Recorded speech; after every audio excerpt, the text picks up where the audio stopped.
তো আমরা শুরু করতে পারি। আমার কথা ক্লিয়ারলি শোনা যায় সবাই? হ্যালো, সবাই একটু কথা জি, বলবেন। শোনা যাচ্ছে। কথা ক্লিয়ার। আচ্ছা, আপনাদের সাথে ফার্স্ট আমাদের আমার হইতেছে কমন সেশন আর কি। তো আমি কিছু কোশ্চেন করি আপনাদেরকে, হ্যাঁ। ফার্স্ট কোশ্চেন হচ্ছে, আপনারা যে সবাই জাভা চুজ করছেন, জাভা নিয়ে লার্নাথনে প্রজেক্ট করবেন। তো জাভা পাতেন কে কে আগে থেকে এই জায়গায়? মোটামুটি সবাই রেসপন্স করার চেষ্টা করবেন।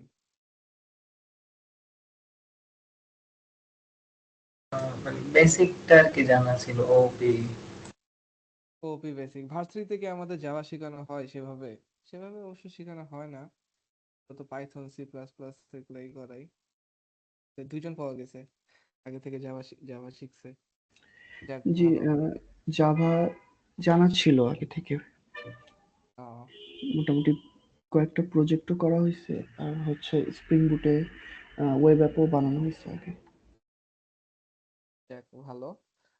আজকে আমাকে যে টপিকটা আপনাদের সাথে আলোচনা করতে বলা হয়েছে তা খুবই বিগিনারদের জন্য আলটিমেটলি বলতে গেলে। কিন্তু এখানে শেখার মতো আসলে অনেক কিছু আছে, আমি ডিসকাস করব সবকিছু নিয়ে। আমার আজকের টপিকটা হলো জাভা বেসিক সিনট্যাক্স আর কি, কন্ডিশনস, লুপ, স্ট্রিং এবং ওওপি, এগুলো নিয়ে আর কি আপনাদের সাথে আজকে আমি ডিসকাশন করব। তার আগে জাভা নিয়ে আমরা কিছু কথা বলতে পারি, হ্যাঁ। আচ্ছা, জাভা যে কম্পাইল হয়, তো আমরা তো সবাই জানি জাভার কম্পাইল আছে বা ভার্চুয়াল মেশিন ইউজ করে যে ভিএম। জাভা কম্পাইল হয় কিভাবে, কেউ বলতে পারবেন স্টেপ গুলো? জাভা আলটিমেটলি কিভাবে রান হয় আমাদের সিস্টেমে? এনিওয়ান, কোনো আইডিয়া আছে জাভা কিসে কনভার্ট হয়, তার দেন আমাদের সিস্টেমে একটা কিভাবে রান হয়? ইন্টারমিডিয়েট ল্যাঙ্গুয়েজ জেনারেট হয় মেবি। আরেকবার। যে একটা মেবি হচ্ছে জাভা কোড থেকে ইন্টারমিডিয়েট লেভেলের বাইনারি কোড জেনারেট হয়, দেন এটা এক্সিকিউট হয়। বাইট কোড বলতে কিছু একটা আছে কিনা এক্স্যাক্টলি জানা হুম, নাই ভাই আমার। না ঠিক আছে, এটা একটা good answer, byte code ultimately. হ্যাঁ, আর কেউ বলতে পারবেন জাভা আমাদের কিভাবে কম্পাইল হয়? এই আর কি ডট ক্লাস ফাইলে কনভার্ট হয় আর কি, বাইট কোড, এরপর ওটা আর কি জেভিএম মাধ্যমে আর কি রান করতে হয় একটু। হ্যাঁ, রাইট। আচ্ছা, আমি বলি প্রসেসটা, হ্যাঁ। ফার্স্টে যখন আমরা জাভা কোডকে কম্পাইল করি, তো আমাদের কোডগুলো থাকে কোথায়? ডট জাভা এক্সটেনশন যে ফাইলগুলো থাকে, ক্লাস ফাইল, ডট জাভা যে সকল এক্সটেনশন দিয়ে ফাইল ক্রিয়েট করি, সে সে ফাইলে পরবর্তীতে জাভা কম্পাইলার করে কি, এই ডট জাভা ফাইলগুলোকে ডট ক্লাস ফাইলে রূপান্তর করে। এখানে ডট জাভা ফাইল ডট ক্লাসে রূপান্তর হয় বাইট কোড হিসেবে, মানে ডট ক্লাস ফাইলে সে বাইট কোড লোড করে, হ্যাঁ। এই বাইট কোড গুলোকে পরবর্তীতে জাভা জেভিএম আছে আমাদের, জেভিএম করে কি লোড করে নিজের আহ, মানে এই ডট ক্লাস ফাইল থেকে যে বাইট কোড গুলো আছে এগুলোকে সে পিক করে। পিক করার পর জেভিএম ইন্টারপ্রেটার অথবা যে আইটি কম্পাইলার আছে জাস্ট ইন টাইম, এটা করে কি বাইট কোড গুলোকে পরবর্তীতে মেশিন কোডে কনভার্ট করে। পরবর্তীতে মেশিন কোড যে কোনো প্ল্যাটফর্মে রান হয়। এখন এখান থেকে আরেকটা কোশ্চেন আসে যে জাভাকে বলা হয় প্ল্যাটফর্ম ইন্ডিপেন্ডেন্ট, এটা কেন বলা হয় বলতে পারবেন? যে বাইট কোড যে কনভার্ট হয় ওটা আর কি জেভিএম যে প্ল্যাটফর্মে থাকুক, তো ওই জেভিএম দিয়ে আর কি সেম এটা আর কি রান হ্যাঁ, করানো যাবে। এটাই আর কি, যে যে কোনো সিস্টেম যে জেভিএম সাপোর্ট করতে পারবে আর কি, সেখানে জাভাকে আমরা করতে পারবো আর কি, রান করাইতে পারবো। জাভার যে এজেন্ডা আছে আর কি, যে write once run anywhere, it's mean হইতেছে একবার যদি সে কম্পাইল করে এবং যে সকল সিস্টেম জেভিএম সাপোর্ট করে, সে সকল সিস্টেমে বিনা কোনো মডিফিকেশনে আমরা আমাদের জাভা কোডকে রান করাতে পারবো। এই জন্য বলা হয় জাভাকে সিস্টেম ইন্ডিপেন্ডেন্ট। এই তো বেসিক কোশ্চিন, ইনশাল্লাহ আমরা পুরো সেশনে এরকম ছোটখাটো বেসিক কোশ্চিন আরো আলোচনা করব। তো আমি আমার স্ক্রিনটা শেয়ার দিই, একটু দেখতে পান কিনা দেখেন।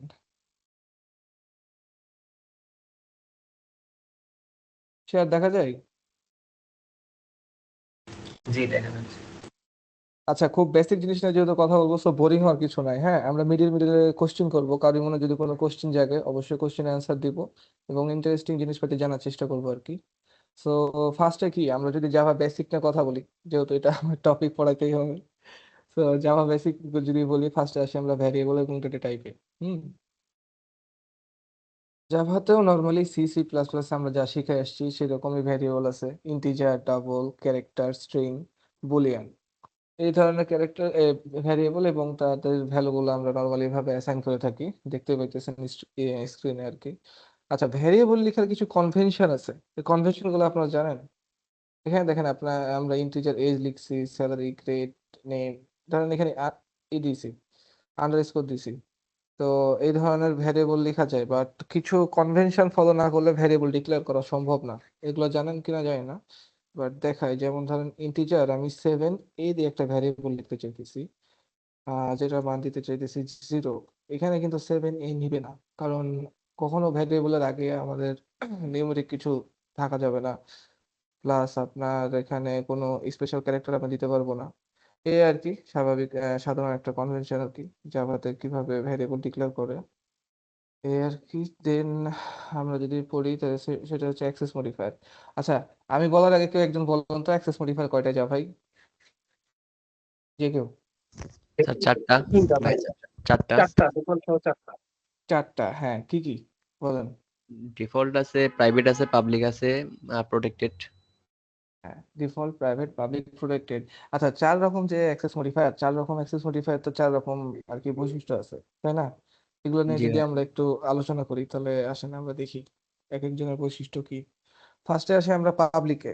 পাবলিক যে অ্যাক্সেস মডিফায়ারটা আছে, তো পাবলিক অ্যাক্সেস মডিফায়ার বলতেছে যে it can be accessible from anywhere in the program. আপনি একটা প্রোগ্রামে, মানে একটা প্রজেক্ট যে ওপেন করছেন, এখানে মাল্টিপল প্যাকেজ থাকতে পারে, হ্যাঁ। যে কোনো প্যাকেজ থেকে যে কোনো পাবলিক আপনি ভেরিয়েবলকে মানে পাবলিক যে অ্যাক্সেস মডিফায়ার আছে এটাকে আপনি যে কোনো জায়গা থেকে ইউজ করতে পারবেন গ্লোবালি, হ্যাঁ। সিমিলার ওয়েতে আমরা যদি আসি নেক্সটটাতে, সেকেন্ডটা কি, প্রাইভেট। প্রাইভেট অ্যাক্সেস মডিফায়ারের কাজটা কি? এই প্রাইভেট ভ্যারিয়েবল বা প্রাইভেট মেথড যেগুলো হোক, শুধুমাত্র ওই ক্লাসের মধ্যে আমরা তাকে অ্যাক্সেস করতে পারবো, বাইরের কোথাও অ্যাক্সেস করতে পারবো না। এখানে বলতেছে accessible only within the same class, use to encapsulate and protect data. Data protect এবং এনক্যাপসুলেটের জন্য আমরা মূলত প্রাইভেট কি ইউজ করে থাকি। বাট যদি প্রাইভেট কোনো ভ্যারিয়েবল আমরা ডিক্লেয়ার করি, হ্যাঁ, সেটাকে শুধুমাত্র আমরা ওই ক্লাসের মধ্যেই ইউজ করতে পারবো। যেমন এখানে উদাহরণ দিছে যে টেস্ট নামের একটা ক্লাস আছে, এখানে আমি একটা ভ্যারিয়েবল ডিক্লেয়ার করছি প্রাইভেটে, মেইন ক্লাস থেকে আমি ওই ক্লাসের একটা অবজেক্ট ক্রিয়েট করছি। এখন এই জায়গাতে যদি আমরা দেখি যে এই যে আমরা অবজেক্টটাকে অ্যাক্সেস করার চেষ্টা করতেছি একটা প্রাইভেট অবজেক্টকে, সে কিন্তু একটা ইরর দিবে, নট অ্যাক্সেসিবল। মানে এটা যদি আমি রান করি তাহলে সে একটা ইরর দিবে যে নট অ্যাক্সেসিবল, প্রাইভেটকে কোনো গ্লোবাল পয়েন্টার ছাড়া অ্যাক্সেস করা সম্ভব না। এখন গ্লোবাল পয়েন্টার বলতে কি বোঝাচ্ছি? ডেটা সেটার, এটা আশা করি সবাই জানেন। তো এগুলো নিয়ে আসলে বিস্তারিত তো যাচ্ছি না, পরবর্তীতে অনেক টপিক আছে, ওগুলো নিয়ে আমরা বিস্তারিত কথা বলবো। দেন আমরা আসি প্রোটেক্টেডে। ভাইয়া এখানে একটা হ্যাঁ, কোশ্চেন আছে। হ্যাঁ, হ্যাঁ, হ্যাঁ, অবশ্যই। আচ্ছা ভাইয়া, আমি তো প্রাইভেট যে আমার যে অ্যাট্রিবিউটটা ওটাকে আমি সরাসরি অ্যাক্সেস করতেছি না, কিন্তু ঠিকই তো আমি পাবলিক কোনো মেথড দিয়ে ওটাকে মডিফাই করতেছি বা ওটা অ্যাক্সেস করতেছি। তো হ্যাঁ, আমি তো হলো যে এখানে বলতেছি যে কি প্রাইভেট ডাটা অ্যাক্সেস করা যাবে না, কিন্তু ঠিকই তো পাবলিক মেথড দিয়ে আমি ওই ডাটাকে মডিফাই করতেছি। তাহলে এটা এখানে জিনিসটা এটা এমন কেন? হ্যাঁ, এই জিনিসটা এমন কেন যে আমরা তাহলে পাবলিক রাখলেই তো পারতাম, কেন কষ্ট করে একটা হ্যাঁ, এক্সট্রা মেথড লিখলাম, গেটার সেটার দিয়ে আবার বাইরে থেকে অ্যাক্সেস করলাম। এটা আসলে কি, এটা তো একটা ডাটা টাইপ, এই ধরনটা ইউজ করা হয় মূলত এনক্যাপসুলেট এবং ডাটাকে প্রোটেক্ট করার জন্য, হ্যাঁ। ইন্ডাস্ট্রি লেভেলে যখন আপনি কাজ করবেন, আপনার একটা ক্লাসের কিছু ডাটা মানে একটা নির্দিষ্ট, মানে কি বলবো, প্যাকেজের মধ্যে অ্যাক্সেস করার কিছু রেস্ট্রিকশন আপনাকে দিতে হবে। ওই রেস্ট্রিকশন গুলোকে মডিফাই করা যায়, হ্যাঁ, যার কারণে এই ইনক্যাপসুলেট এবং প্রোটেক্ট করার কনসেপ্টটা আসছে আর কি। যাই হোক, এটা আমরা ওওপি যখন পড়বো তখন এটা নিয়ে আমরা আলোচনা করবো বিস্তারিত। তো ওকে। আমরা আমরা যাই প্রোটেক্টেডে। হুম। প্রোটেক্টেড যে অ্যাক্সেস মডিফায়ারটা আছে এটাতে বলতেছে accessible within the same package and sub classes in other packages. একটা মানে আমরা ধরেন কি যে একটা কোড দেখতে পাইতেছেন এক্সাম্পল নাম্বার, এটা কিন্তু একটা প্যাকেজ, হ্যাঁ। একটা প্যাকেজে আছে, যে এটাতে জাভা.কম এক্সাম্পল, এটা একটা প্যাকেজ। তো এখানে যদি আমরা প্রোটেক্টেড টাইপের কোনো ভ্যারিয়েবলকে একটা ক্লাসের মধ্যেও লিখি, বা তাহলে তাকে আমি ওই প্যাকেজের যে কোনো জায়গা থেকে অ্যাক্সেস করতে পারবো। বাট আমার যদি আদার কোনো প্যাকেজে আমার এই প্রোটেক্টেড টাইপের ডেটাকে আমার অ্যাক্সেস করা লাগে, সেক্ষেত্রে তার সাব ক্লাস হিসেবে অ্যাক্সেস করতে পারবো, এছাড়া ডাইরেক্টলি অ্যাক্সেস করতে পারবো না। এটা কিভাবে বোঝাচ্ছি দেখেন একটু। একটা প্যাকেজ আছে মাই প্যাকেজ নামের, তার মধ্যে আমি প্রোটেক্টেড দিয়ে একটা ভ্যারিয়েবল ডিক্লেয়ার করছি মেসেজ, ভালো কথা, এবং একটা মেথড দিছি যে মেসেজটাকে শো করবে। আদা একটা প্যাকেজ আছে অ্যানাদার প্যাকেজ নামের, এর মধ্যে আমি ওই প্রোটেক্টেড যে আমার ডাটা প্যারেন্ট ক্লাস, মানে যে ক্লাসটার নাম প্যারেন্ট এবং তার মধ্যে আছে প্রোটেক্টেড ভ্যারিয়েবল, তাকে অ্যাক্সেস করছি, সেক্ষেত্রে আমাকে তাকে এক্সটেন্ড করতে হচ্ছে। ডিরেক্টলি কিন্তু আমি এটাকে চাইলে ইউজ করতে পারবো না, এক্সটেন্ড করতে হবে সাব ক্লাস হিসেবে। তো এটা হচ্ছে প্রোটেক্টেড এর আর কি। এখানে কোনো কনফিউশন আছে? থাকলে জানাবেন। এই তো তারপরে আর একটা হইতেছে অ্যাক্সেস মডিফায়ার হইতেছে আমাদের ডিফল্ট। ডিফল্ট হইতেছে only within the same package, এটাকে আমি এর বাইরের প্যাকেজ থেকে অ্যাক্সেস করতে পারবো না। আমার এখানে একটা টেস্ট নামের ক্লাস আছে যার মধ্যে একটা মেথড লিখে রাখছি আমি, যে ভয়েড শো ডিফল্ট। এটা হইতেছে আমার আলটিমেটলি ডিফল্ট একটা মেথড। তো এটাকে আমি সেম প্যাকেজের যে কোনো জায়গা থেকে মেইন ক্লাসে যেমন একটা অবজেক্ট ক্রিয়েট করছি, অবজেক্ট ক্রিয়েট করে তাকে কল দিছি এবং এই মেথডটাকে কল দিছি। এটা কিন্তু accessible within the same package, but যদি বাইরের কোনো প্যাকেজ থেকে আমি এটাকে চেষ্টা করতাম সেখানে ইরো দিত। এটা কিন্তু পসিবল হতো না। এই তো গেল চারটা অ্যাক্সেস মডিফায়ার। কোনো কনফিউশন আছে অ্যাক্সেস মডিফায়ারে? না ভাইয়া। ওকে, আমি কি অনেক ফাস্ট যাচ্ছি? আপনারা একটু জানাবেন, হ্যাঁ? না ভাই, ঠিক আছে ভাইয়া। ওকে, আমি বেসিক জিনিস তো আমি জানি মোটামুটি সবাই জানেন, বাট দরকার আছে। যেমন আমি এই টপিকটা নিজে থেকে নিয়ে আসছি আপনাদেরকে বলার জন্য আর কি। ফাইনাল কিওয়ার্ড আমরা তো দেখছি, তাই না? বাট ফাইনাল কিওয়ার্ড নিয়ে ইন্টারভিউতে অনেক কোশ্চেন আসে, যারা জাভা ডেভেলপার তাকে জিজ্ঞেস করা হয়। মানুষ মনে করে ফাইনাল কনসেপ্ট জানলেই তো হয়, অনেকে ভুলে যাই আমরা। এটার কাহিনীটা কি? তো ফাইনাল উইথ ভ্যারিয়েবল, তো a final variable's value cannot be changed after it has been assigned. It is often used to define constants. আচ্ছা, ফাইনাল ভেরিয়েবল শুধুমাত্র আমরা তখন ইউজ করি যখন আমার তাকে কনস্ট্যান্ট হিসেবে ডিক্লেয়ার করার প্রয়োজন পড়ে।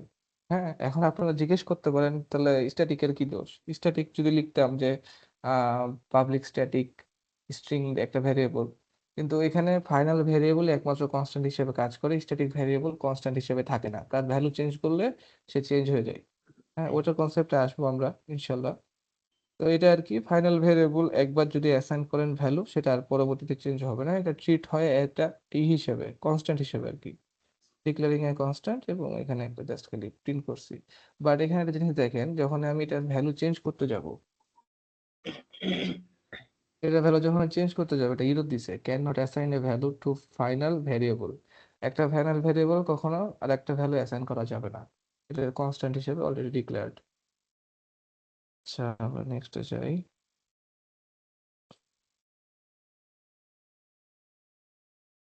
Final method. A final method cannot be overridden by subclasses. একটা ফাইনাল মেথড যদি আপনি লিখেন, যেমন দেখেন আমরা লিখছি public final void show message, হ্যাঁ, এটা কিন্তু কখনোই আপনি ওভাররাইড করতে পারবেন না। মানে এটা যদি আপনি কোনো ক্লাস দ্বারা এক্সটেন্ড করেন তাহলে এটা তো সাব ক্লাস হয়ে গেল। তো হিসেবে তো এই সব বৈশিষ্ট্য তার প্যারেন্টে বা চাইল্ডে চলে যাওয়ার কথা, কিন্তু এখানে দেখেন এখানে কিন্তু ইরো শো করতেছে যে একটা can not override the final method from parent. এটা সম্ভব না যে একটা ফাইনাল মেথড কখনো ওভাররাইড করা পসিবল না। এই তো আর কি। এগুলো কিন্তু আমাদের ইন্টারভিউতে আসে, বুঝছেন? আমরা যখন কোনো মানে ইনহাউস ইন্টারভিউতে যাই তো এই ধরনের কোশ্চেন গুলো করে। তো এগুলো আর কি ইম্পর্টেন্ট মাথায় রাখাটা, ছোট ছোট জিনিস চলতি সময় সবাই ভুলে যাই, এগুলো আর কি মাথায় রাখবেন। তারপর হচ্ছে final with classes. A final class can not be inherited. একটা ফাইনাল ক্লাসকে কখনোই আপনারা ইনহেরিট করতে পারবেন না। এটা হচ্ছে ফাইনাল কিওয়ার্ডের একটা বৈশিষ্ট্য, যে ফাইনাল কিওয়ার্ড যুক্ত যে ক্লাস থাকে সেই ক্লাসকে কখনো ইনহেরিট করা পসিবল হয় না। সুন্দরভাবে এখানে ইউরো শো করবে can not inherited from final, মানে ফাইনাল ক্লাস আর কি। এই তো ফাইনাল কনসেপ্ট গেল। ফাইনালে কোনো কোশ্চেন আছে কাউরি? না ভাই, বুঝতে পারছি ফাইনাল। ওকে ওকে, দেন আমরা এখানে আরেকটা ফাইনালি ছোট কনসেপ্ট, সেটা হলো final with reference variables. For final object the reference can not be reassigned, but the object state can be changed. একটু আগে যেটা বললাম ভেরিয়েবলের ক্ষেত্রে, যে ফাইনাল ভেরিয়েবলকে একবার অ্যালোকেট করে দিলে সেটা পরবর্তীতে আপনি চেঞ্জ করতে পারবেন না ভ্যালুটাকে। বাট এখানে অবজেক্টের ক্ষেত্রে যেটা বলতেছে যে ফাইনাল অবজেক্ট আপনি ডিক্লেয়ার করেন সমস্যা নাই, সেটাকে আপনি মডিফাই করতে পারবেন বাট চেঞ্জ করতে পারবেন না। এখানে আমরা কি করছি দেখেন, স্ট্রিং বিল্ডার হইতেছে একটা অবজেক্ট, অবজেক্ট ক্লাস। তো আমি স্ট্রিং বিল্ডারে একটা স্ট্রিং অবজেক্ট বানাইছি ফাইনাল দিয়ে। এটার মধ্যে আমি অ্যাপেন্ড করতে পারবো, মানে কানেক্ট করতে পারবো আর কি, হ্যালোর সাথে ওয়ার্ল্ডকে কানেক্ট করতে পারছি। কিন্তু এটাকে যখন আমি চেঞ্জ করতে যাব, মানে ওই ভেরিয়েবলটাকেই সে কিন্তু ইরর দিবে, সে ইরর দিবে can not assign a value to final variable. So final variable কখনো আপনার রিঅ্যাসাইন করা যাবে না ভ্যালু। এই তো এটা ফাইনাল শেষ পার্ট। দেন আমরা যাই স্ট্যাটিকে। আচ্ছা, স্ট্যাটিক সম্পর্কে কার কিছু জানা আছে? কেউ কিছু বলতে পারবেন? জি ভাইয়া, বলেন। সিঙ্গেল ইনস্ট্যান্স ক্রিয়েট হবে আর হচ্ছে রান টাইম এটা ইয়া হবে আর কি, স্পেস নেবে। একটাই আরেকবার আমরা যতগুলো ইয়ে করি সিঙ্গেল ইনস্ট্যান্স দিবে, রান টাইম এটা কাজ করবে। আরেকবার আমরা কথা বুঝতে পারি নাই। সরি ভাইয়া, সেটা হচ্ছে সিঙ্গেল ইনস্ট্যান্স ক্রিয়েট হবে আর কি। এটা আমরা যত যত জায়গাতে ইউজ করি মানে একটাই তার ইনস্ট্যান্স হবে। যদি হ্যাঁ, ভ্যালু চেঞ্জ করি তো মানে ওই একটারই ভ্যালু চেঞ্জ হবে যেটা ইউজ করি, আর এটা রান টাইমে কাজ করে। রান টাইমে আর কাজ করে সেই। স্ট্যাটিকটা হচ্ছে এরকম ওই এর মধ্যে ইনহেরিটেন্স করা যাবে না, ওই ওভাররাইট করা যাবে না। মানে এটা এটা অবজেক্ট হলো বলেন বলেন। সমস্যা নেই। ক্লাস লেভেলে তৈরি হয় আর কি হ্যাঁ অ্যাট্রিবিউটটা। হ্যাঁ আর আরেকটা হলো অবজেক্ট লেভেল। তো অ্যাস্থেটিকের ক্ষেত্রে হলো যে আমরা ক্লাস লেভেলে অ্যাট্রিবিউট তৈরি হয়, যে ক্ষেত্রে হলো যে এটা আমার সবগুলা যে একটা ক্লাসে যতগুলো অবজেক্ট তৈরি করবো সবাই ওই ভ্যালুটা ইউজ করতে পারবে, মানে ওয়ান কাইন্ড অফ গ্লোবাল ভেরিয়েবলের মতো। হ্যাঁ, এটা হচ্ছে মূলত এটাকে ইউজ করা হয় তো ডিফাইন ক্লাস লেভেল মেম্বার্স। হ্যাঁ, ক্লাস লেভেল মেম্বার গুলোকে ডিফাইন করার জন্য আর কি স্ট্যাটিক আমরা ইউজ করি, যেমন ভ্যারিয়েবল, মেথড, এগুলো আর কি। বাট অনেকে হয় না, আমরা কিন্তু গুলাই ফেলি যে স্ট্যাটিক আর ফাইনাল দুটার কিন্তু কম্প্যারিজনটা একবারে ক্লোজ বাট ডিফারেন্ট। দুটাই আলাদা পারপাস সার্ভ করে। বাট অনেকে বলে যে ফাইনাল ভ্যারিয়েবল আর ফাইনাল স্ট্যাটিক ভ্যারিয়েবল। তো অনেকে কিন্তু কনসেপ্ট ভুল বুঝে, যে সবাই মনে করে এটা একবারে কনস্ট্যান্ট, দুটাই কনস্ট্যান্ট। কিন্তু আলটিমেটলি দুটাই কনস্ট্যান্ট না। ফাইনাল ভ্যারিয়েবলকে আমরা কনস্ট্যান্ট বলতে পারবো, বাট স্ট্যাটিক ভ্যারিয়েবল কনস্ট্যান্ট না, এটা চেঞ্জ করা পসিবল। একটা মেথডের মধ্যে দিয়ে জাস্ট খালি ওটা ভ্যালু ইনক্রিমেন্ট করে দিলে দেখবেন যে স্ট্যাটিক ভ্যারিয়েবলের ভ্যালু চেঞ্জ হয়ে গেছে। এই আর কি। আমরা এটা যদি পড়ি তাহলে লেখা আছে এই static variable is shared among all objects of the class. It is created only once at the time of class loading and it is sorted in the method area of memory. এটার মানে হলো আপনার যখন প্রোগ্রামটা run হচ্ছে, load হচ্ছে, হ্যাঁ, তখন ক্লাসে আপনার রেফারেন্স, সাপোজ আমি এই ক্লাসটা ক্রিয়েট করছি, ক্লাসটা লিখছি আর কি, ক্লাসের কোনো রেফারেন্স নাই, কল টল কোথাও কিছু থেকে দিই নাই, হ্যাঁ। বাট আপনার প্রোগ্রাম যখন লোড হবে তখনই সে এই স্ট্যাটিক যে ভ্যারিয়েবলটা আছে সে তার মেমোরিতে লোড করে নেবে। এই ভ্যারিয়েবলটা সে মানে যখন স্ট্যাটিক দেখবে কিওয়ার্ড, তখনই সে এটাকে পুরো আলাদাভাবে লোড করে নেবে মেমোরিতে, এবং এই ভ্যালুটা নিয়ে কাজ করা শুরু করবে। যেমন এখানে দেখেন একটা উদাহরণ দিছে, যে আমরা এখানে কি করছি, একটা ইন্টিজার নিছি কাউন্ট 0 স্ট্যাটিকের, এবং কাউন্টকে প্লাস প্লাস করতেছি, পরে ওটাকে ডিসপ্লে করছি। এই তো এখানে তিনবার আমরা একই মানে কি কাউন্টারের অবজেক্ট ক্রিয়েট করছি C1 C2 C3। বাট যখন আমরা তিনটাকে প্রিন্ট করবো না, 3 দিবে। তার পিছনে কারণ কি? আপনাদের তো এটা হওয়া উচিত ছিল যে একটা অবজেক্ট ক্রিয়েট করছি, তার মান তাহলে 1 হইলো, তাহলে এটার ভ্যালু কত? 1। সেকেন্ডার ভ্যালু একই হবে আলটিমেটলি, যদি সেই স্ট্যাটিক না হইতো তাহলে প্রত্যেকবারই কিন্তু 1 1 1 দেখতে পাইতেন। বাট স্ট্যাটিক যখনই আমি ক্লাসকে ফার্স্ট টাইম কল দিছি, সে এটাকে 1 বানাইছে। যখন আমি এটাকে সেকেন্ড টাইম আবার অবজেক্ট বানাইছি, ওইটা তো আর নতুন করে ক্রিয়েট হয়নি, এটা তো মেমোরি ফার্স্টে লোড করে নিছে, তখন সে ভ্যালু 2 হয়ে গেছে। আবার যখন থার্ড টাইম আমি এই অবজেক্ট বানাইছি, ওই 3 হয়ে গেছে। সেই স্ট্যাটিক মানে একবার লোড হয়েছে মানে মেমোরিতে তার ভ্যালু চলে গেছে, সে তার মতো কাজ করতে থাকবে। এই আর কি পারপাস। এটা বুঝছেন সবাই? আমার একটা কথা আছে এখানে। হ্যাঁ হ্যাঁ মানে স্ট্যাটিক ইয়াকে ভেরিয়েবলকে অ্যাক্সেস করার জন্য তো আমাদের এই ফাংশনের দরকার নেই, আমরা তো ডিরেক্ট হচ্ছে হ্যাঁ হ্যাঁ মেইন ডিরেক্টলি ফাংশন আমি থেকে access করি। এক্ষেত্রে কোনো কি যে অবজেক্ট, ডিসপ্লে কাউন্টের দরকার আছে কি তাহলে? না না না, ডিসপ্লে কাউন্টের দরকার নাই, আমি বুঝছি আপনার কথা, এটা উদাহরণ হিসেবে দেখাইছি আর কি। আপনি যদি চান যে কোনো অবজেক্টই আচ্ছা, ক্রিয়েট আচ্ছা, আচ্ছা, করবেন না, বুঝতে পারছি হ্যাঁ, ভাই। এই কোনো অবজেক্ট ক্রিয়েট করার দরকারই নাই, আপনি জাস্ট এই ক্লাসের নামে তাকে কল দিতে পারবেন। সাপোজ কাউন্টার ডট, এই যে কাউন্ট, দেখছেন কোনো অবজেক্ট ছাড়া কিন্তু আমি এটাকে মানে জি পাচ্ছি আর ভাইয়া, কি জি ভাইয়া, এটাই বলতে ধরতে। চাই। এটা আমি বুঝছি আপনি কি ভুলে গেছিলেন, কিন্তু একটা উদাহরণ। এই তো জোস, আপনি তো জানেন জিনিসপাতি, ভালো বিষয়। আমি এটাকে কমেন্ট আউট করে দিই।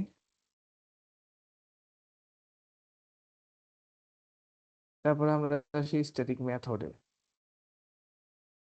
স্ট্যাটিক মেথডের কাজটা কি? স্ট্যাটিক মেথডের কাজ হচ্ছে এই static method belongs to the class, not to any instance. এটাই আর কি ভাই যেটা একমাত্র বললো যে স্ট্যাটিক কোনো মেথড একটা ক্লাসের মধ্যে আমি লিখছি, হ্যাঁ, এই যে এটা একটা ক্লাস, তার মধ্যে আমি একটা স্ট্যাটিক মেথড লিখছি, সে কখনো একটা অবজেক্টের অংশ না।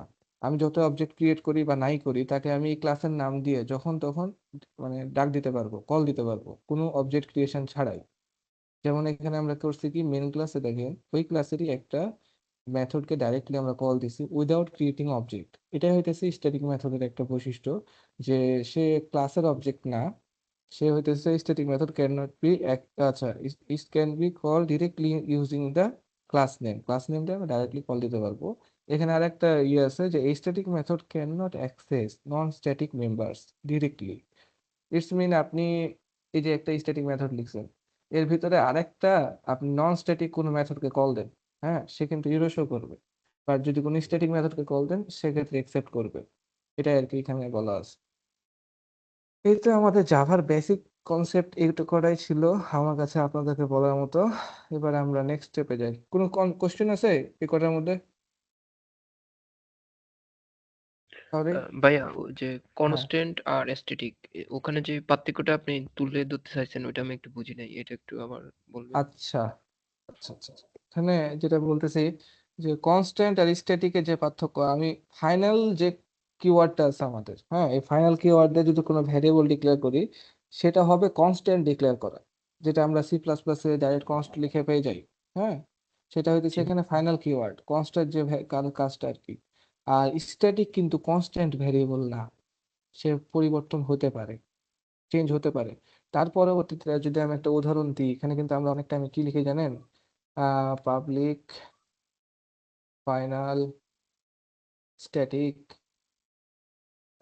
পাবলিক স্ট্যাটিক, কি লিখবো, ধরেন এইটা, এই জিনিসটা লিখছি, এটা দিয়ে যে কোনো কিছু ডিক্লেয়ার করছি আমি, ভ্যারিয়েবল হোক বা মেথড, হ্যাঁ, এখানে এখানে দুটি জিনিসই আছে, ফাইনালও আছে স্ট্যাটিকও আছে। হ্যাঁ, তাহলে এই যে এই যে এটার সাথে হবেটা কি বলতে পারবেন কেউ? এই কিওয়ার্ডটা দেখি। প্রশ্নটা আরেকবার কাইন্ডলি আরেকবার বুঝতে পারি নাই। দেখেন public static, public final static, suppose আমার নাম দিয়ে স্ট্রিং, এটা স্ট্রিং,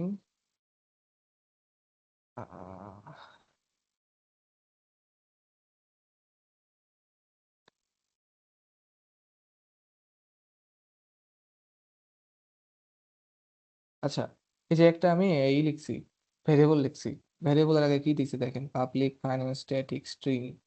এত বড় যে একটা জিনিস লিখছি, এটার পারপাসটা কি? এতক্ষণ থেকে আমরা কি বুঝতে পারি বলতে পারবেন? এতটুকু দিয়ে যে কি? এইটা হচ্ছে পাবলিক মানে যে কোনো জায়গা থেকে ইউজ করা যাবে। স্ট্যাটিক বলতে তো এর ভ্যালু যতই চেঞ্জ, মানে আসলে ফাইনালের জন্য তো ভ্যালু চেঞ্জ করা যাবে না। আর হ্যাঁ স্ট্যাটিক বলতে এর একটা ইনস্ট্যান্স ক্রিয়েট হবে, মানে আমরা ডেমো এর।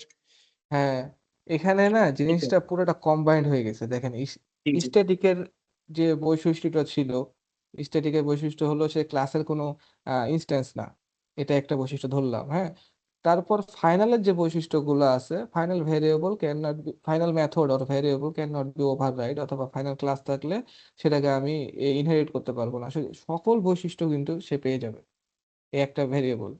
সে কনস্ট্যান্ট হিসেবে কাজ করবে, সে ক্লাসের ইনস্ট্যান্টও না, ইনস্ট্যান্সও না। বুঝছেন তো আপনারা কি বলতে চাইতেছি?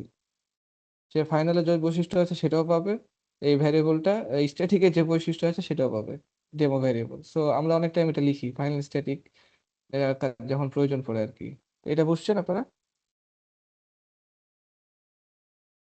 কোনো কোশ্চেন কোশ্চেন থাকলে বা আমি বোঝাতে না পারলে কাইন্ডলি বলবেন। হ্যালো। আচ্ছা, আমরা নেক্সট পার্টে যাই। এখানে কোনো কোশ্চেন আছে কারি আর জাভার এই সকল বেসিক থেকে, বা আদার্স কোনো কোশ্চেন বেসিক রিলেটেড? এনিওয়ান? না থাকলে আগে যাবো আমরা। আচ্ছা ঠিক আছে, তাহলে আমরা আগাই জাভা কন্ডিশনস এর উপরে। নর্মালি এটা তো খুবই আপনাদের কাছে ইজি মনে হবে, কারণ যে কোনো ল্যাঙ্গুয়েজে এই কাজ করে আসছেন মাল্টিপল টাইমস, হ্যাঁ। তো আমাকে তারপরে শিখাতে বলা হয়েছে, তো আমি শিখাবো, এটা আমার দায়িত্ব। তো প্রথমে যেটা দেখতে পাই আমরা, ইফ কন্ডিশন। ইফ কন্ডিশনটা জানেনই, the if statement execute a block of code if the condition value evaluates to true. It's mean কি, আমরা কন্ডিশনের এই যে ইফ এর এই পোর্শনটুকু এই শুধুমাত্র ট্রু আর ফলস চিনে, 0 আর 1, সে যদি ট্রু পায় ভিতরের কোডটুকু এক্সিকিউট করবে, ফলস হলে করবে না। এই তো, এই জিনিস মাল্টিপল টাইম করে আসছে, নতুন করে শেখানোর কিছু নাই। আমি নেক্সটে যাই। Similarly if else, if else এর কাজ কি? ইফ কন্ডিশন যদি ট্রু না হয় সে এলস এ প্রবেশ করবে, মানে এই ব্লকের কোডটুকু যদি সে এক্সিকিউট না করতে পারে সে সেকেন্ড ব্লকের কোডে আর কি জাম্প করবে। এটা হইতেছে ইফ এলস স্টেটমেন্ট। তারপর হইতেছে ইফ এলস ল্যাডার। হ্যাঁ, আমি এটা একটু গুড প্র্যাকটিসের অবশ্য কথা বলা উচিত আপনাদেরকে যখন ইফ এলস পড়াইতেছি। আরেকটা হচ্ছে ইফ এলস ল্যাডার। আপনি ইফ মাল্টিপল কন্ডিশন লেখার জন্য যদি একটা সাকসেস না হয় সেকেন্ডটা সাকসেস না হলে থার্ড, এবং কোনোটাই যদি সাকসেস না হয় তাহলে এলস ব্লকে যাবে আর কি। এখন গুড প্র্যাকটিস বলতে যেটা বুঝাইলাম আর কি, কোড বেজে না কখনো আমরা দেখছি লিগ্যাসি কোড বেজ খুলছি, উপর থেকে নিচ পর্যন্ত একটা ক্লাসে শুধু ল্যাডার, ইফ ইজ ল্যাডার। এই ধরনের প্রোগ্রামিং করাটা উচিত না। এটা হচ্ছে আপনার মানে ক্লিন কোডের অন্তর্গত না। অনেক বেশি ইফ ইজ ল্যাডার দিয়ে ভরাই রাখবেন না কোড বেসকে। হ্যাঁ, চেষ্টা করবেন জিনিসগুলো কম ইউজ করার। অনেক বেশি ইফ ইজ একটা আমি দেখছি উপর থেকে নিচ পর্যন্ত, এখানে ইফ নেমে গেছে, এদিকে আবার ইলস নেমে গেছে। তো এই ধরনের কোড করা উচিত না আর কি। কোড প্র্যাকটিস করবেন অলওয়েজ। এই তো, সুইচ স্টেটমেন্ট। আচ্ছা, এটা নিয়ে আপনাকে কোশ্চেন করব, যদিও জিনিসগুলো খুব ইজি, এখন কোশ্চেন করে আপনাকে একটু brain খুলতে হবে। সুইচ স্টেটমেন্ট যেভাবে আপনারা সি প্লাস প্লাস সি এই সকল ল্যাঙ্গুয়েজে পড়ে আসছেন, সিমিলার, কোনো চেঞ্জ নাই। সুইচের মধ্যে আপনি যে এক্সপ্রেশন পাস করবেন সেই হিসাবে সে কেসকে ক্যাচ করবে, ক্যাচ করে তার ব্লকটাকে এক্সিকিউট করবে। এটা নতুন করে বলার কিছু নাই। তবে আপনাকে জাভাতে যদি আমি একটা প্রপার ইউজের কথা বলি সুইচ কেসের, হ্যাঁ, তাহলে কি করবেন কেউ বলতে পারবেন? মানে প্রপার একটা এক্সাম্পল দিতে পারবেন, আচ্ছা এই জিনিস আমি সুইচ কেস ইউজ করলে দেখতে ভালো লাগবে বা মোর রিডেবিলিটি বাড়বে? কেউ একজন? জাভাতে সুইচে আমরা হলো স্ট্রিং পাঠাতে পারি, তো এই ক্ষেত্রে আমরা স্ট্রিং ইউজ পাঠাতে পারি। যেমন ধরেন হলো আমাকে সপ্তাহে 7 দিনের নাম, তো হুম ওই ক্ষেত্রে হলো যে সপ্তাহে 7 দিনের জন্য আমরা একটা সুইচ স্টেটমেন্ট তৈরি করতে পারি স্ট্রিং হুম ইউজ করে।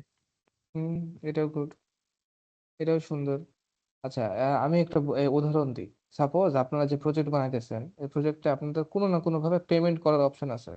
হ্যাঁ, পেমেন্ট করার অপশন তো একটা ইউজারকে দিলেন আপনি এমএফএস, যেটাকে বলি আমরা বিকাশ, নগদ, হ্যাঁ, রকেট, এগুলোতে পে করতে পারবে। হ্যাঁ, আপনাদের ফিচারের অংশই ধরেন। সেক্ষেত্রে আপনারা কি প্রত্যেকটার জন্য আলাদা আলাদা মেথড লিখবেন? বিকাশ কেউ কি ক্লিক করছে, তাহলে বিকাশের এক গাদা ক্লাস লিখে রাখছেন, কন্ট্রোলার এই ওই, চলে গেছে অনেক দূর। এভাবে নগদ, এভাবে রকেট, এভাবে ক্লাস লিখবেন বসে থেকে, কন্ট্রোলার সার্ভিস, এভাবে কিন্তু করবেন না। ওইটাকে একটা ফ্যাক্টরির আন্ডারে নিয়ে আসবেন। ফ্যাক্টরি আন্ডারে মানে হইতেছে জাস্ট এই এক্সপ্রেশনে কমান্ডটা পাস হবে আপনার, আর এই যে ব্লকগুলো আছে এগুলোতে আপনার কল পাস হবে। যদি বিকাশ লেখা থাকে এখানে, তাহলে এই জায়গায় আসবে, এসে বিকাশের যে মেথডটা আছে মানে কোর, যে মেথডটা আপনি লিখবেন টাকা কাটার জন্য বা বিকাশের যে গেটওয়ের সাথে কানেক্ট হওয়ার জন্য, সেটা থাকবে এই ব্লকে। মানে সুইচ কেসের একটা ভালো উদাহরণ দিলাম আর কি। এপিআই পেমেন্ট গেটওয়েতে এগুলো ইউজ করা যায়, যে মাল্টিপল আপনার পেমেন্টের মেথড আছে, তাহলে সেটা কিভাবে লিখবেন? আপনি কি প্রত্যেকটা জন্য এপিআই আলাদা বানাবেন? না না না, এপিআই একটাই হবে। ওটাতে কোড অনেক বাড়বে। এপিআই একটাই হবে, তাকে সুইচ কেসের মধ্যে ঢুকাবেন, কেস দেখবেন কোনটাতে সে পেমেন্ট করতে চায় এবং সেই হিসেবে মেথডটাকে এক্সিকিউট করবেন। এভাবে এপিআই বা বয়লার প্লেট কোডগুলো কমে যায়। এটা বুঝছেন ক্লিয়ারলি?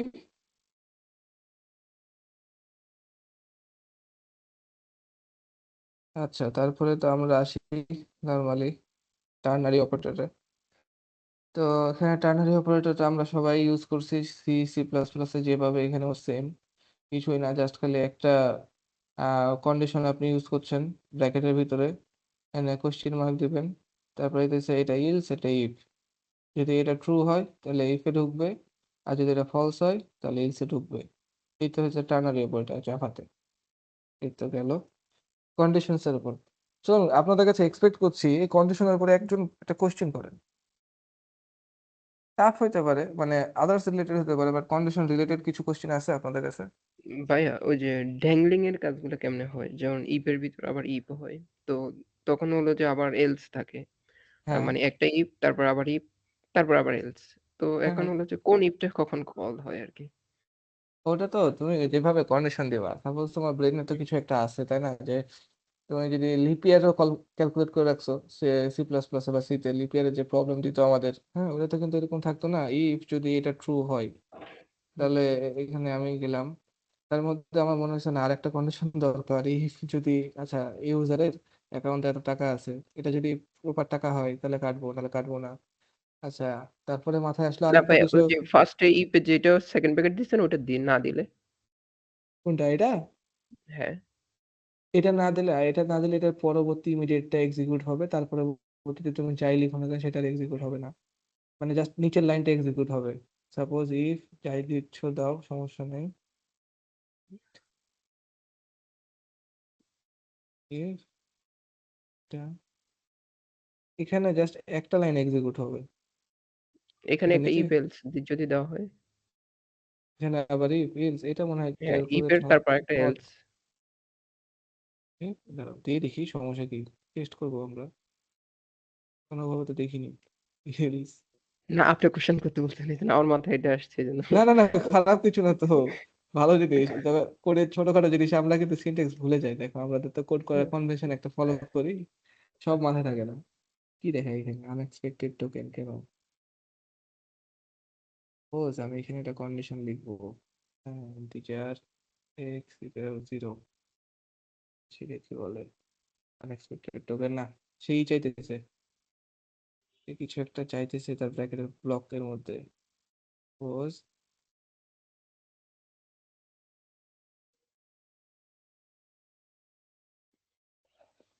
বুঝো, ট্রু দিলেই হয়।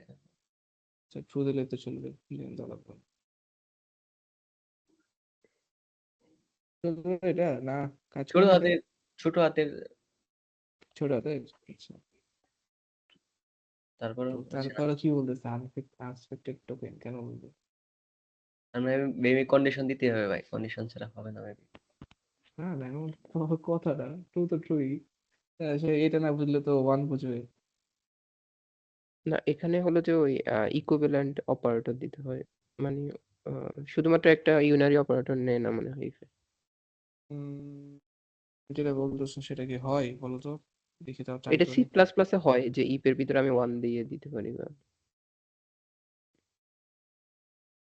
সাপোজ ভাই আমার তো ক্লাস স্কোপে আছে, এখানে তো মনে হয় কন্ডিশনাল লেখা যাবে না।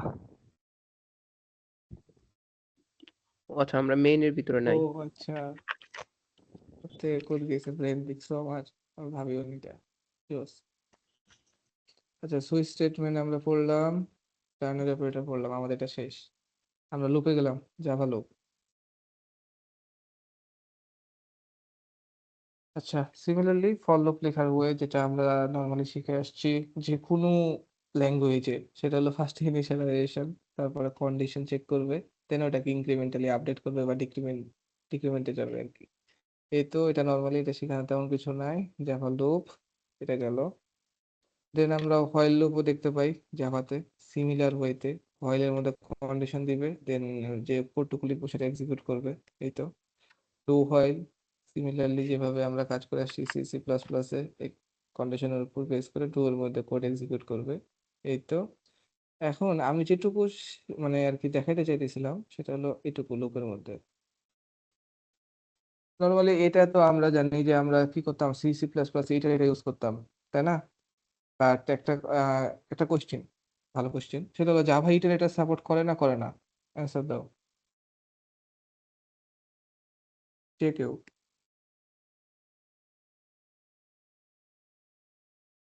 বুঝতে পারিনি কি বললেন প্রশ্নটা। প্রশ্নটা হলো জাভা ইটারেটর সাপোর্ট করে না করে না?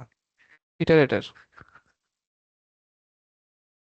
সাপোর্ট করবে। ইটারের ক্লাস আছে তো। এটা ক্লাস আছে, বাট জাভা কিন্তু পার্সোনালি ইটারেটর সাপোর্ট করে না। কেন করে না? কেন জানে আমি বলি, হ্যাঁ। ইটারেটর করে কি, তার একটা মানে মেমোরিতে একটা ভ্যালু, এই মেমোরি ক্রিয়েট করে না একটা ইটারেটর, দেন ওর মধ্যে ভ্যালু অ্যাসাইন করে রাখে। জাভাতে তো মেবি পয়েন্টার নাই ভাইয়া। হ্যাঁ, sorry sorry sorry, pointer, pointer নাই জাভাতে, এটাই বলতেছি যে জাভা পয়েন্টার নাই। তার পিছনে রিজন হলো যে দেখো পয়েন্টার কিন্তু একটা মেমোরি অ্যালোকেট করে, হ্যাঁ মেমোরি অ্যালোকেট করে তার মধ্যে ভ্যালু রাখে। বাট জাভা এই সেন্সে চলে না, জাভা চলে গার্বেজ কালেক্টর দিয়ে। গার্বেজ কালেক্টর কি বলতে পারবে কেউ? আর যেগুলো ইউজ সেটা হয় না, যে অবজেক্ট গুলো মেমোরিতে যেগুলো অনেকক্ষণ যেটা ধরে হয়, ওগুলা গার্বেজে ডাইন- যেটা আহ, ডাইনামিক মেমোরি গুলা যেগুলো হিপে থাকে, ওই হিপ সাধারণত আমরা যে ভেরিয়েবল গুলা তৈরি করি ওগুলা দুই জায়গায় থাকে, স্ট্যাক আর হলো যে হিপ। ঠিক, তো ডাইনামিক মেমোরি গুলা হিপে তৈরি হয়, তো স্ট্যাকে তার রেফারেন্স থাকে। এখন হলো যে গার্বেজ কালেক্টর কি করে, আমরা যদি ডাইনামিক ভাবে মেমোরি অ্যালোকেশন করি, হুম, তখন হলো যে আমরা অনেক সময় কি হয়, এটা আমরা ফ্রি করি না। তো সেক্ষেত্রে হলো যে কিছু রেফারেন্স স্ট্যাকে থাকে, কিন্তু হলো যে ওই হিপে অলরেডি মেমোরি জায়গা দখল করে রাখছে, যেটা আমি ইউজ করতেছি না। তো সেক্ষেত্রে গার্বেজ হুম, কালেক্টর ওই রেফারেন্স গুলো ধরে ধরে ওগুলা ডিলিট করে দেয়। মানে হলো যে হ্যাঁ, যেটা আমরা সি প্লাস প্লাসে ফ্রি করে দিতাম ম্যানুয়ালি, ওটা জাভাতে ডাইনামিকলি হয়। ডাইনামিকলি হয়। আচ্ছা, এই কনসেপ্টটাতে যদি আসি, গার্বেজ কালেক্টর হচ্ছে ডাইনামিক মেমোরি অ্যালোকেট এই আর কি হ্যান্ডেল করে ডাইনামিক্যালি। এখানে পয়েন্টার না থাকার রিজন হলো পয়েন্টার তো একটা মেমোরি ধরে রাখে, তাই না? বাট জাভার যে জেভিএম আছে, এর একটা স্পেশালিটি আছে, সে গার্বেজ কালেক্টর থেকে মেমোরি রিক্লেম করে। কিভাবে রিক্লেম করে?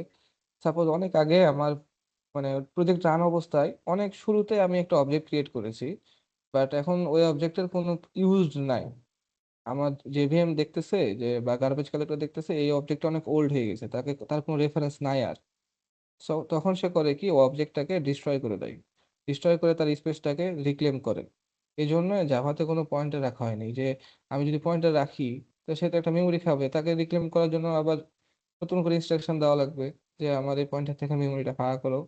তো এই কাজ এড়ানোর জন্য জেভিএম আছে, জেভিএম ডাইনামিক্যালি মেমোরি হ্যান্ডেল করে।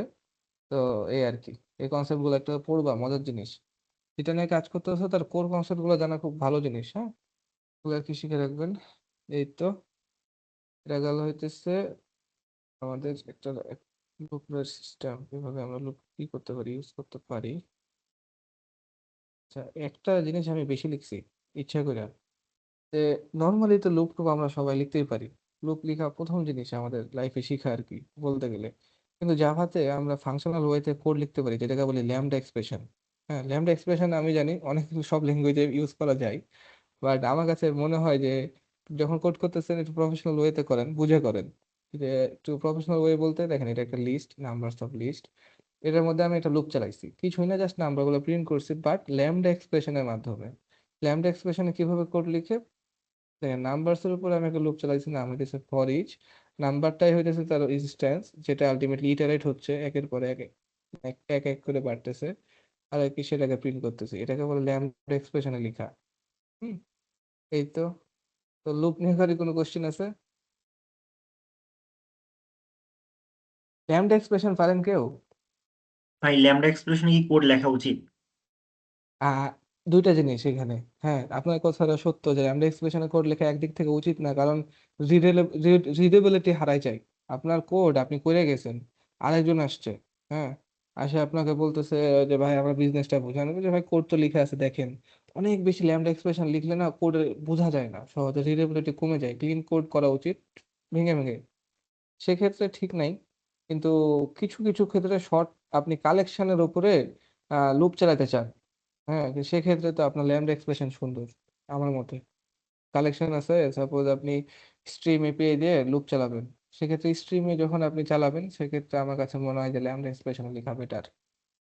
একটা কালেকশনকে বিভিন্নভাবে প্রসেস করা যায়, ডট ফিল্টার, তারপরে আরো অনেক কিছু করা যায় আর কি। এটা পড়াশোনা করলে দেখতে পাবেন। এই তো, তো এখন গেল জাভা লুপ। এবার আসি আমরা স্ট্রিং এ।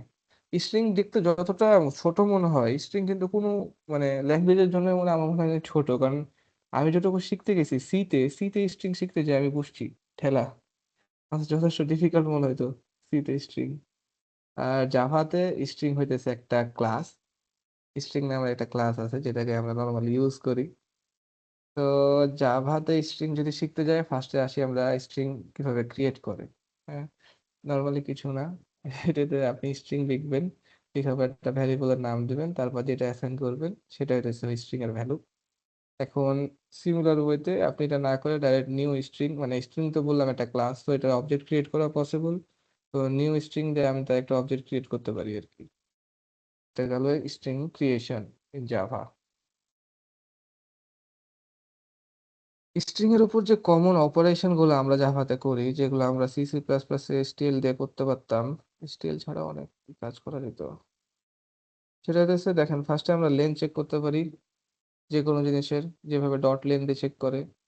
কোন ইন্ডেক্স খুঁজতে যাচ্ছি সেই ইন্ডেক্সে ক্যারেক্টার অ্যাট ইন্ডেক্স নাম্বার দিলে সে রিটার্ন করে। যেমন ধরেন এখানে return the character at the specified index Java dot character two, exactly সে 012 জাভার ভিটাকে রিটার্ন করছে এখানে ক্যারেক্টার অ্যাড দিয়ে। তারপর সাবস্ট্রিং, এটা নর্মালি সবাই আমরা মোটামুটি ইউজ করছি, যে একটা রেঞ্জ থেকে আরেকটা রেঞ্জের মধ্যে কতটুকু স্ট্রিং আমি চাই কাটতে আর কি। যেমন ধরুন 0 থেকে 3 পর্যন্ত নিতে গেছে, তো এখন এই পর্যন্ত আসছে আর কি, এর মধ্যে আর কি কাটছে। এটা হচ্ছে সাবস্ট্রিং। তারপরে দিচ্ছে upper case, lower case, trim করতে পারবেন চাইলে। জাভা ডট ট্রিম দিলে সে স্পেস ট্রিম করে দিবে। তারপরে index of equals, equal ignore case, case ignore না, মানে ছোট হাতে বড় হাতে দুটো মিলাতে চাইতেছেন, সেক্ষেত্রে ইকুয়ালস ইগনোর কেস দিলে দুটাকে সেম কল্পনা করা হবে, ওভাবে আর কি জাজ করবে। আর রিপ্লেস, রিপ্লেস করতে পারবেন ইজিলি একটা থেকে আরেকটা। যেমন এখানে এই স্ট্রিং এর মধ্যে ডট রিপ্লেস এ, একে রিপ্লেস করছি আমরা এক্স দিয়ে, তো দেখেন এই স্ট্রিং এর যতগুলো এই ছিল সব এক্স হয়ে গেছে। এই আর কি, এগুলো হচ্ছে কমন স্ট্রিং অপারেশনস, এগুলো আপনাকে মাথায় রাখতে হবে। এখন একটা একটা ভালো কনসেপ্টে আসি, এই কনসেপ্টটা আপনারা কেউ একটা অ্যান্সার দেওয়ার চেষ্টা করেন। এই স্ট্রিং ইমিউটেবল কেন, কেউ অ্যান্সার দিতে পারবেন?